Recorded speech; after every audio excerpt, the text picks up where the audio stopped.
Eu sou Suzana Barelli, hoje é domingo e eu trago aqui para vocês um resumo do que foi notícia no mundo do vinho nessa semana que passou.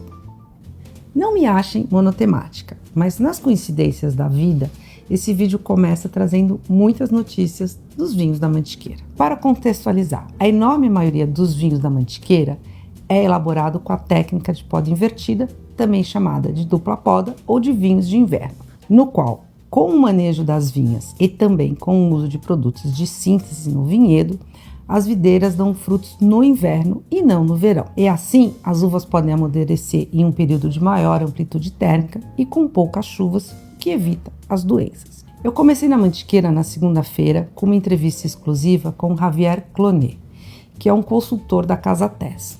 A Casa Tess é um projeto da família do advogado Pedro Testa, no Vale da Grama, que fica na Mantiqueira, claro, e que conta com a ajuda do Pierre Lurton, que é o responsável por vinhos como Cheval Blanc e Chateau de Quem, lá em Bordeaux, além do Cheval dos Andes, aqui na Argentina, e tem um projeto pessoal dele em Bordeaux, que chama Chateau Marchose. Por indicação do Lurton, o Pedro contratou Javier como consultor de terroir.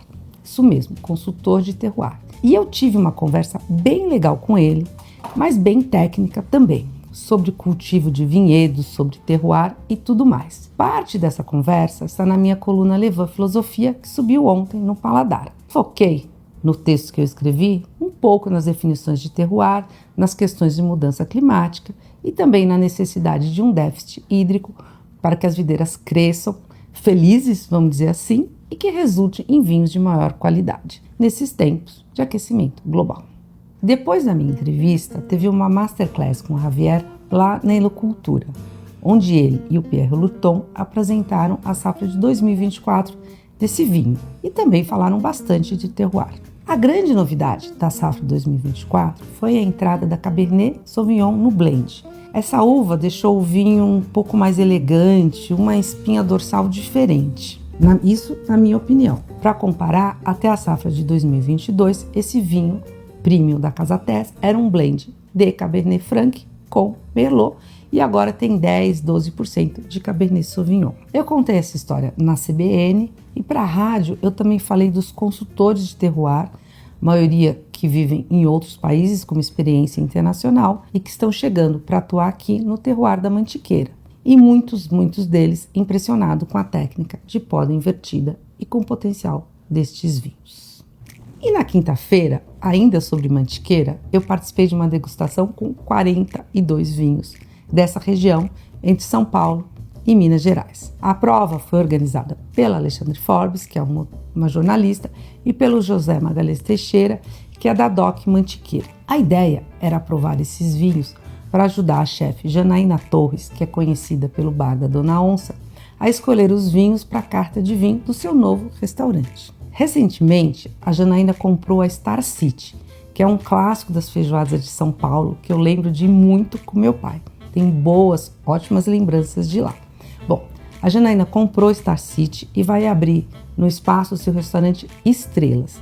O foco é a gastronomia brasileira e nem podia ser diferente, e a carta, claro, terá vinhos brasileiros. A degustação foi uma delícia, mesmo com a quantidade de vinhos. A reforma do espaço ainda vai começar, então o salão estava todo improvisado. O entulho, por exemplo, foi retirado no mesmo dia da nossa degustação, pela manhã. E no final, a Janaína cozinhou pra gente e naqueles, fogãozinhos portáteis, aquele de uma boca só. Tudo isso pra gente degustar esses vinhos.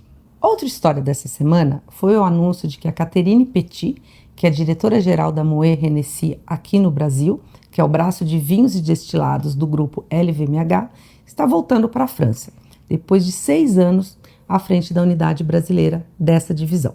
Catê, como ela é conhecida, assume agora como diretora comercial da Moët Hennessy França. É um super desafio profissional para ela, que tem, inclusive, a sua família na França. E eu acho legal ela ter sido escolhida para esse cargo poderoso, aqui incluindo desde o cuidado com as marcas de champanhe do grupo, Krug, Dom Perignon, Veuve Clicquot, tudo pertence ao grupo LVMH, e também pelas novidades que tiveram nesses últimos anos, principalmente na Chandon do Brasil.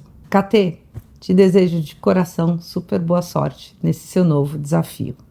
falando agora de vinhos naturais. Eu entrevistei essa semana o casal Antoine Le Corton Chebevege, ele francês, e a Júlia Nar, ela brasileira carioca, que fazem vinhos lá no Jurá. É um projeto pequeno, bem pequenininho, focado em fazer vinhos, tanto no Jurá, com as suas uvas próprias, eles têm 1 hectare de vinhedo, mas eles também fazem vinhos de uvas que eles compram. Mais do que compram, eles só compram uvas de cultivo orgânico e de amigos ao redor da França que eles sabem que segue o cultivo orgânico direitinho. Então eles vão lá, eles têm uma carreta, passam 1, 2 dias, colhem a quantidade de uva que eles querem, levam a uva para casa, lá no Jurá, e vinificam. Assim, eles têm vários vinhos diferentes, classificados como Vin de France. Os nomes dos vinhos são baseados em nomes de música que eles gostam e os rótulos são lindos, desenhados por artistas que são amigos deles. Alguns desses rótulos estão no Brasil, que são trazidos pela importadora do Léo Reis,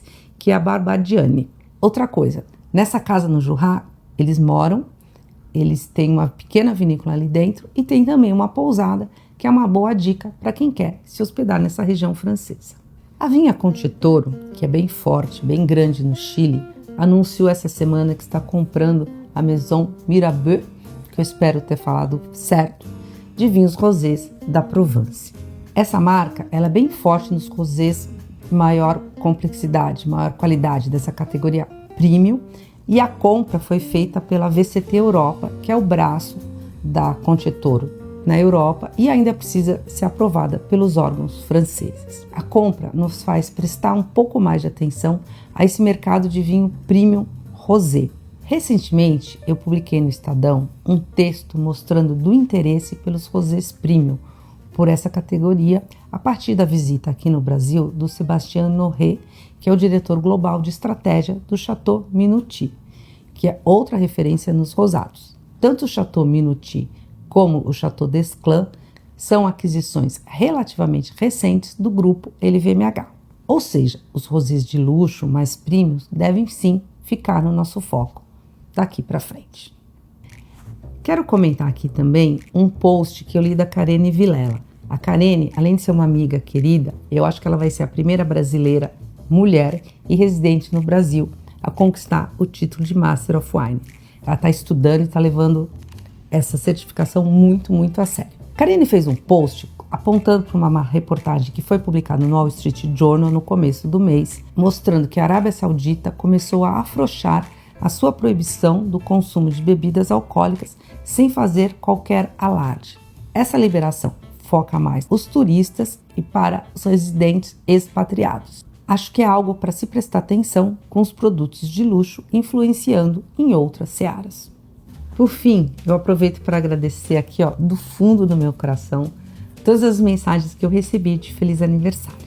Eu ainda vou conseguir responder a todas elas, eu prometo. Saiba que vocês deixaram meu dia muito mais feliz.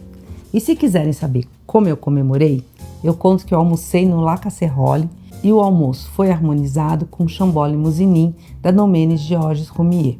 Esse produtor é uma das referências em Chambord Musigny e o Pinot Noir que eu degustei estava simplesmente divino. E jantei no Piselli, na unidade das Jardins, do querido Juscelino Pereira, que está com uma cozinha ótima nas criações italianas. Aliás, que sempre foi muito bom.